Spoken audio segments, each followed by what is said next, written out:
the screen here, hopefully you can all see this. This chart here basically shows the population projection series from 2020 out to 2050 that have been developed by the Delaware Population Consortium. And this particular data is peculiar to Kent County. It has population information, household projections, and employment projections. And this lower portion just shows percent change. So our population from 2020, which is the census year, these numbers are actual numbers from the U.S. Census, and these 20, 30, 40, and 50 are projection years that the Population Consortium looks kind of at the history and the growth patterns, the mortality, the birth rate, death rate, things of that nature, and they forecast, not just for Kent County, but the entire state, all 3 counties and some of the major municipalities, this kind of data.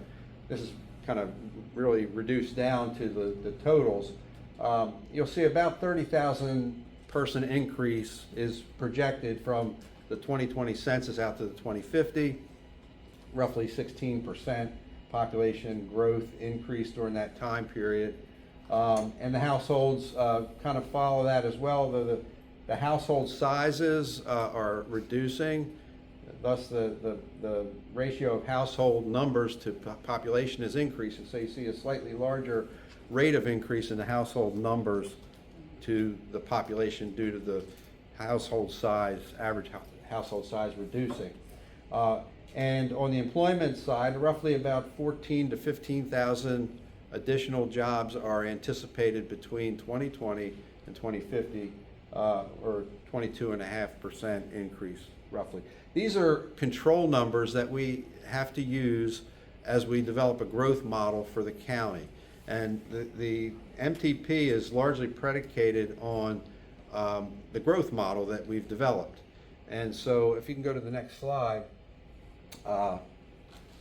this shows the 2020 population distribution. This was based on the census, where the population concentrations are in the county.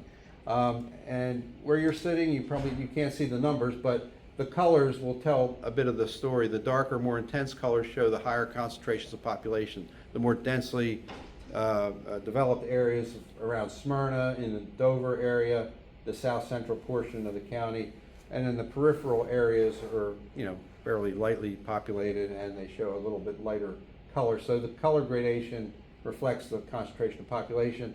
And this is that 185,000 plus or minus folks who were determined to live in Kent County in 2020. We're going to fast forward to the 2050 projection that we've developed. Next slide. In the actual document, we have a projection for 2030, 2040, and then this is the 2050 just for contrast purposes, showing that additional 30,000 population growth and where it will fall. Most of it is occurring inside the county growth zone area. You'll see some intensification of the colors in the central portion of the county. If you could flip back to the previous slide and just and then go forward, you just concentrate. You'll see how some of those cells get a little darker. What these cells are, these are called traffic analysis zones. These are units of geography that have been developed by the Delaware Department of Transportation, largely for transportation planning purposes and forecasting and doing traffic modeling. You'll notice that in the central portion of the county, in the urbanized areas, the traffic analysis zones, or TAZs as they call them, are fairly small. And as you get into the outskirts, they're really large. And that's basically reflective of the composition, of the development composition of those areas. So if you think about in town, you have city blocks, things change from block to block, but they're fairly compact.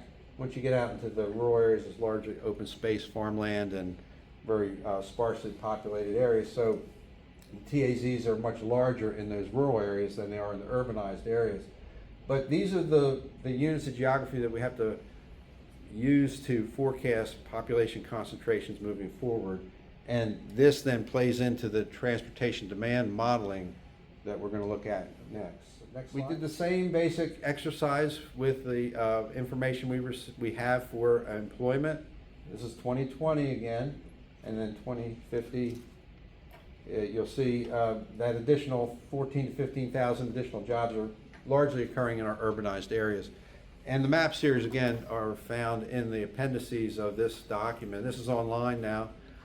We're on version 2 of the draft, the working draft document, and all the map series are in here. And encourage you to take a look at it when you get a chance to do that.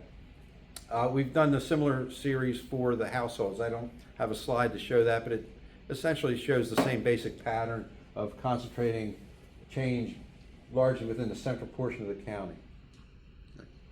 Okay, this little illustration here is really intended to explain the concept of road volume to capacity. When we model travel demand based on our forecasted growth, it's measured in terms of the volume, the actual proposed volume on the road segments compared to the road capacity. So every road and every road segment has a design capacity that, it can accommodate X number of vehicles per hour. In this example, which you may not be able to see where you're seated, this is a fictitious example of Maple Street, where the peak hour volume is 75 vehicles per hour, but the design capacity of this road is 100 vehicles per hour. So the volume to capacity ratio is 0.75. That indicates that the road is functioning okay. It hasn't reached capacity. 10 years in the future, Maple Street changes a lot, and now it's seeing 130 vehicles per hour. Nothing's changed to the road itself. It still has a design capacity of 100 vehicles per hour. So now its design capacity is being exceeded by the volume it's seeing, and it sees a ratio of 1.3. Any kind of ratio that you see above 1 or approaching 1 is indicating the road or road segment that we're looking at is starting to experience stress, particularly during the peak hour times. And that's really what we measure, the AM peak and the PM peak. And so the growth information I shared with you a moment ago has been used to be applied to travel demand modeling software. And what I'm going to show you next are a couple of graphics that have come out of that exercise. If we can go to the next slide. Okay, so what this is showing us for the entire county, and this inset is downtown Dover, this is the AM peak hour traffic in 2022 based on existing average annual daily traffic that's been measured by DelDOT for 2022. And from where you're sitting, the colors that show up as red and black are indicators of road segments where the capacity is being exceeded by the volume currently. This is 2022 data. So if you look in here in central Dover, you'll see some segments, and this is AM peak hour. There's some roads, and you're very familiar with Route 8 and McKee, Salisbury, Scarborough Road. If you ever travel those roads in the morning, you see backups, and that's what this is reflecting. Same thing up in some of the road segments up around Smyrna, Route 300 experiencing some stress, and a few of the places in central town areas like Harrington and Felton that experience rush hour, peak hour problems or difficulties. So this is 2022, and we're going to now flip to the 2050 AM peak hour. And you'll see a lot more black and red segments starting to pop up.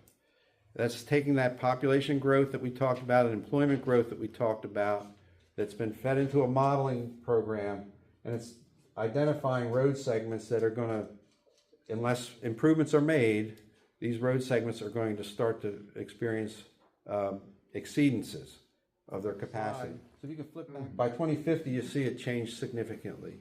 That's reflective of the growth that we're anticipating that will occur in the south central portion of the county and in the Milford area, impacting that road as a primary collector into this portion of the county in central Kent.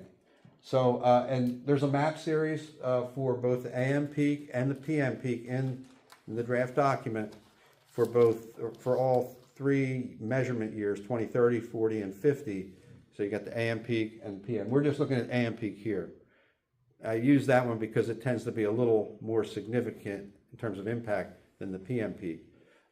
PM peak tends to be spread out a little longer.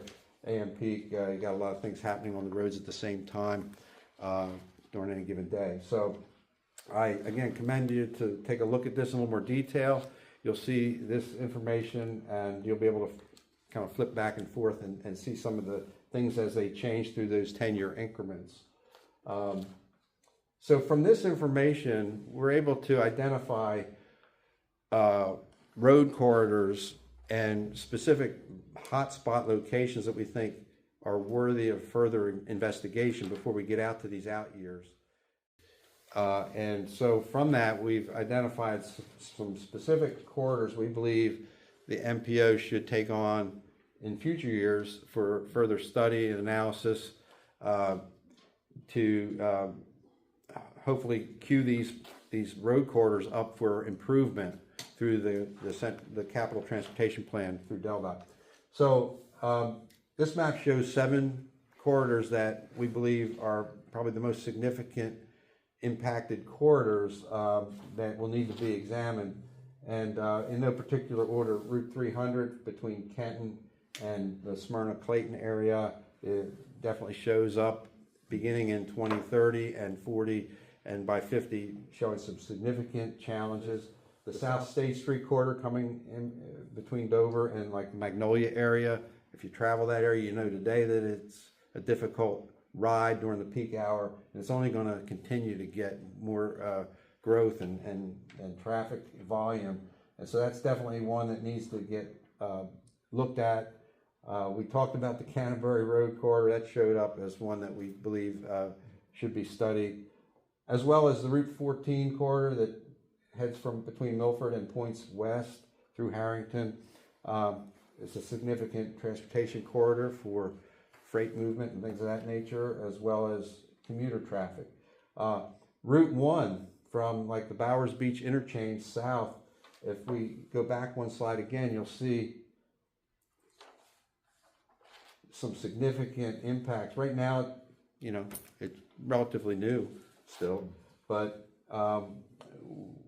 really beginning in 2030, we're starting to see segments of this during the peak hour experiencing challenges. And so by 2050, it'd be significant. And so we believe that that's a major divided highway, obviously, that, and we've talked to DelDOT about that. They're certainly concerned about it as well, and that it's a candidate for a future study. Okay. In addition to these 7 corridors, if we could go to the next slide, there's some specific locations that also show up, and I'm not going to talk about each one of them, but we've identified certain locations that the traffic modeling shows us are either problems today or that will be problems in the near future. One that might be familiar to some of you is this segment of Route 8 between Mifflin Road and Dover High School. If you're familiar with that road, it goes from a 4-lane road down to a 2-lane road, right, and it's serving a significant traffic demand, particularly during the AM peak. But it shows up in every model year as a problem, and so we've identified that as a specific road segment that should be studied sooner than later and improvement plans developed for it. There were a few roads in the downtown area. Walker Road, if you're familiar with Walker Road, this is the segment that is actually in the more downtown portion between McKee Road and State Street. Again, where it goes from a fairly, the western part of Walker Road was renovated not too long ago, has shoulders, has sidewalk. Once you get past McKee Road, it tightens up, and it does see a significant volume, and it has that intersection at State Street, causes queuing, and so that's showing up as a road that is certainly in need of some consideration. This segment here of near Old Mill Road, close to the new project that's just getting started out here, Route 10, the road that heads to Rising Sun is showing up as a road segment that's going to continue to experience additional stress traffic during the AM peak, and that's largely commuters that are connecting up with State Street. And You know, if you're familiar with that road, it's a fairly, narrow road, no shoulders, roadside swales and things of that nature. So there were about 7 of those that showed up here that are of similar nature, that are somewhat isolated or localized, that we think need to be further studied, and they've reached the radar through this travel demand modeling. Next slide, please. Okay, so I'm at this point going to pivot and turn to Helen. She's going to talk to you about some of the public outreach effort that has gone into the development of the MTP. And while Helen is coming up, again, I just urge you all to take a look at this document while it's still in draft. It is a working draft, which means, it's still malleable. We can make some changes to it. By the time we get into later November, it's going to be more hardened, and that'll be the document that we carry forward to final public review process, and hopefully action by you all, the TAC, and the MPO Council. So, Helen? All right. My turn. So, as you all know, public outreach is very important in all of our projects and everything that we do. However, for the MTP, it's really vital that we do a lot of front-loading public outreach.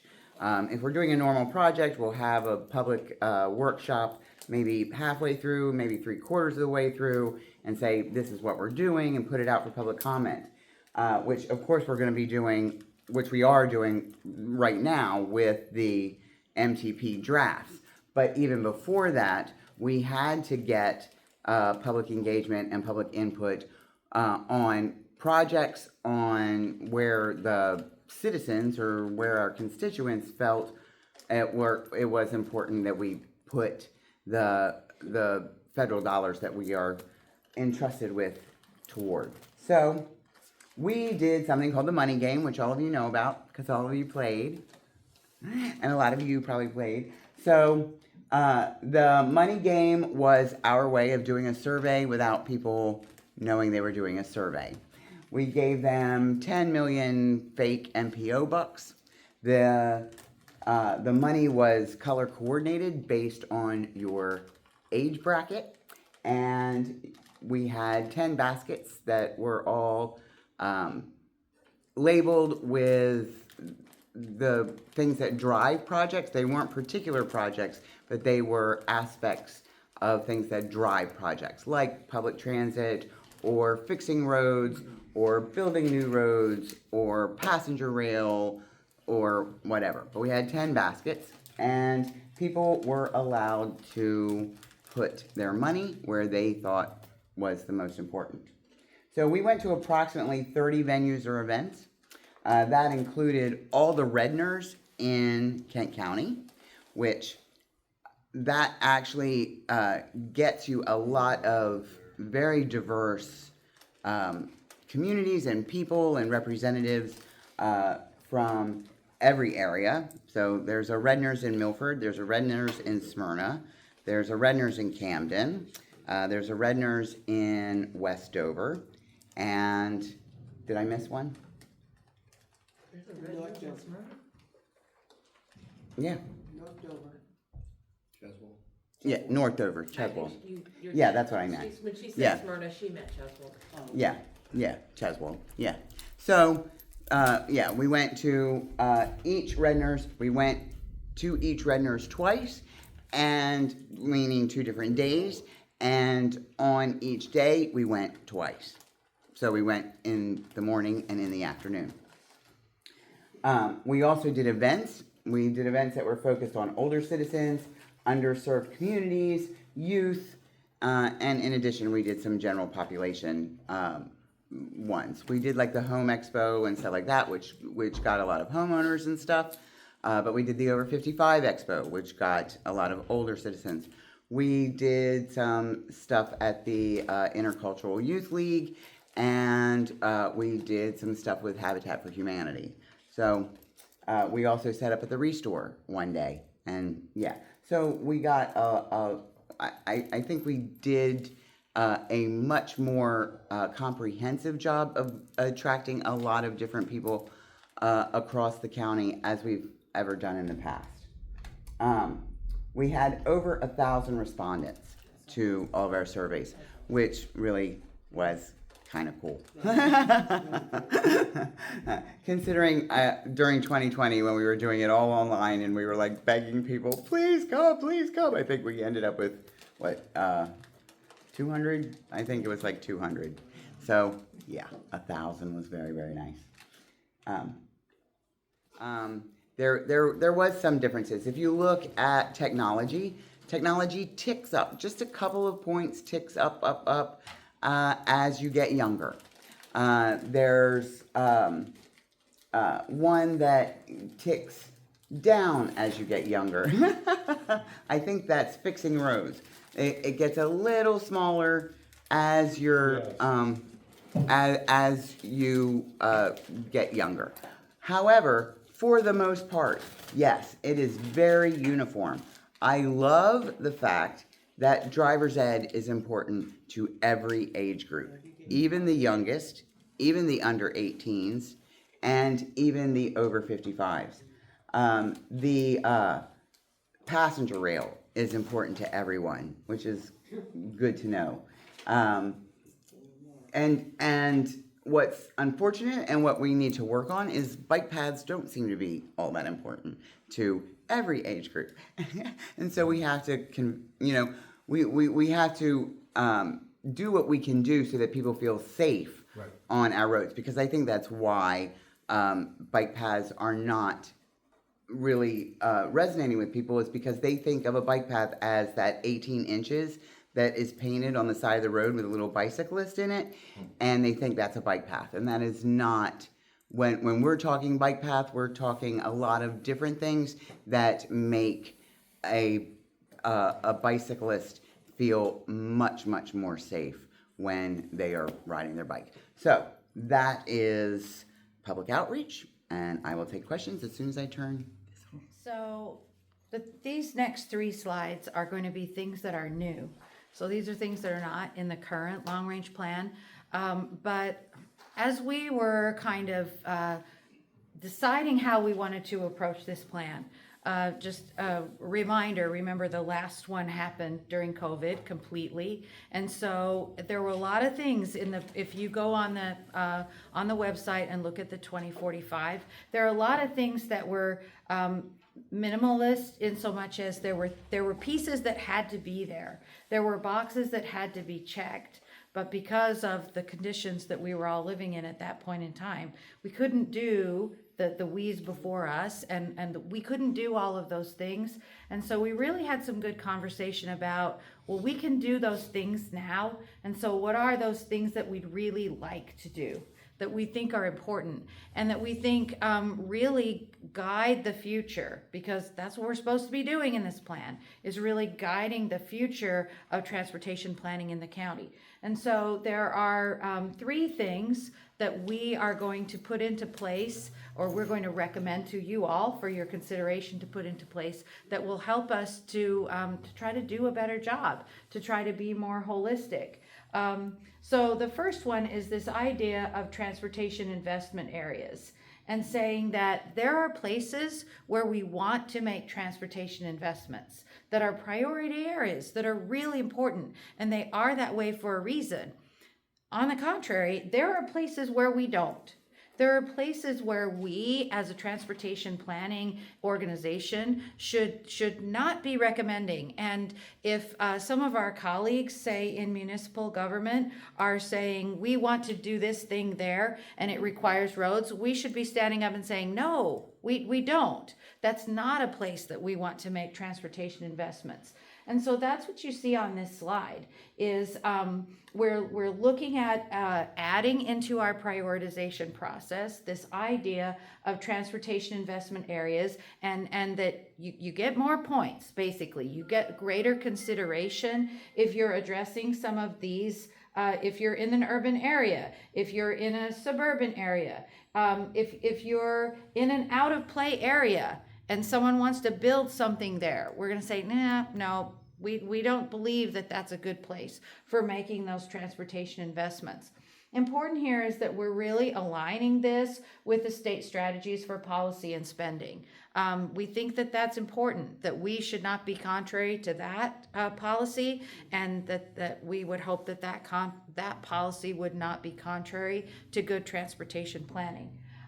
Some additional things that we're going to think about when we're prioritizing projects are, is it in the growth zone, which largely aligns with this up the top of the slide. If it's in the growth zone, it gets more points, right? If it's out of the growth zone, it gets more scrutiny. Is it in a designated transportation improvement district? Again, if it's there, then there's already been a lot of consideration about that development impact and who should pay for it and what elements need to be included. If it's in a floodplain, DelDOT, the secretary, she makes it very clear every time she speaks, just that Delaware has the highest percentage of vulnerable road miles in the country because we're at sea level and they flood all the time. And so if transportation developments are proposed in a flood zone, in a floodplain area, that's going to get high scrutiny from us. We're not going to be giving that a lot of extra points because it's not a smart way to invest. The same thing with a projected sea level rise area. We're going to be looking if these projects come up that are in ag preservation and saying, that's a place where we've made decisions, where policy has been articulated that we're not investing in high development, high growth there. So we don't think that's a good idea to put roads there. The exception to that is if it is some kind of transportation development that supports an ag industry that is in that area. So think, for example, we've talked about rail, right? And we've talked about utilizing the rail to be able to deliver more efficiently ag products. So if we need a road to get to that rail spur, then that's a different kind of consideration. So again, these are things that we think are important, and to make those investments where they should be, but to keep them away from places where they should not be. You want to go to the next one? Thank you. We're also going to spend a lot of time looking at this concept of layering analysis. When we look at the whole, and so think back to some of Mike's maps that he showed you already. When we look at the whole, it may look like things are great, right? We have roads, they're connected, cars are moving, everything's fine. But when we start to separate that out and we start to see these layers, we may see that, okay, the sidewalk layer is bad.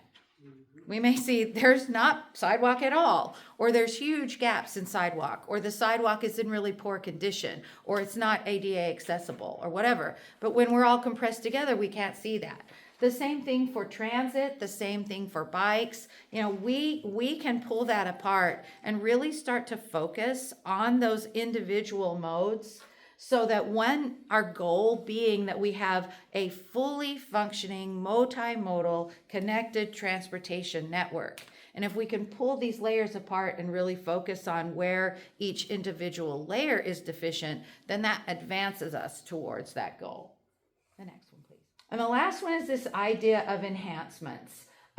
Think about, and if you could see these pictures a little better, you can see that some of these pictures depict a place where it's just about moving cars, right? It's just about moving cars, moving trucks, that's all. And then some of these pictures show us a place where, it might be pleasant to walk here. We can see the signage. We can feel safe. It's a safe place to bike. These elements, these modes exist together. And it's attractive. It's pleasant. The user experience is good. That's the kind of thing that we want to move toward, is that our planning is not just about moving cars, right? It's not just about, it's not even just about connectivity, but it's connectivity in a really enhanced and thoughtful way. Thinking about placemaking, that the getting there is pleasant, not just the end point, the A and B, that the in between is pleasant for the user. And so these are some of those things that you're seeing in the box there, things that can really enhance that user experience of getting from A to B. And so we are proposing that the MPO will really make the commitment to prioritize those things highly.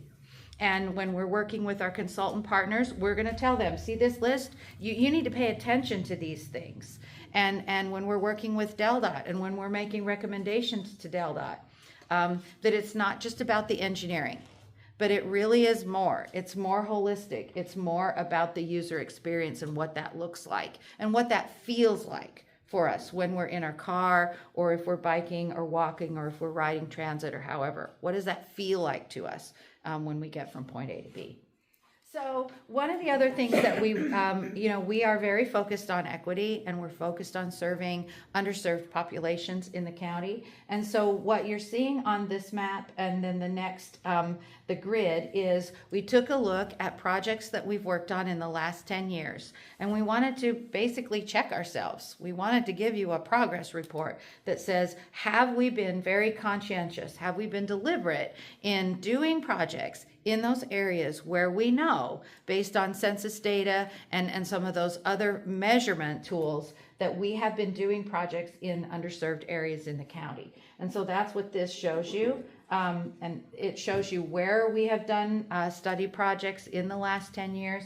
And then we can overlay the census data and the DelDOT equity tool, and we can say, oh, we really were. I mean, we really were paying attention, and we were doing, making a substantial effort to do projects in those underserved communities. And then, of course, we'll continue to do that. I mean, that's the measure, is that we should continue to do that. And then if you want to look at the list, this is the list that goes along with the map. So you can see those underserved areas and you can see the specific projects. Now I think that's the last of my slides. All right, so everything that you've just heard up until now has sort of described the lead up to the famous project list. And what this is going to be, it's an amalgamation of everything that we've been hearing from the public and all of our workshops we've been doing, interacting with municipal members, and anything that we can get from previous plans. We've been diving into all the literature and starting to put together exactly what we want to show for what needs to be done in several different categories. The first of these, we actually looked at the latest CTP from DelDOT, trying to figure out, okay, what do they have in there already and what stage is it at? How much of it is currently being funded? Are they all the way up to construction, or is it some part of that? And so that's basically a list of all the things that we could find from that document. And one thing we did note is that about 19% of the total projects are located in Kent County, so that's something we're hoping to bump up in the future. And so those are the ones from the CTP. We also made a list of roadway projects that are not in there yet. And so a lot of these are derived from the studies that you've been hearing about in recent years. So a few examples are the McKee-Salisbury corridor, Trap Shooters Interchange, and then some from the Dover Air Cargo study.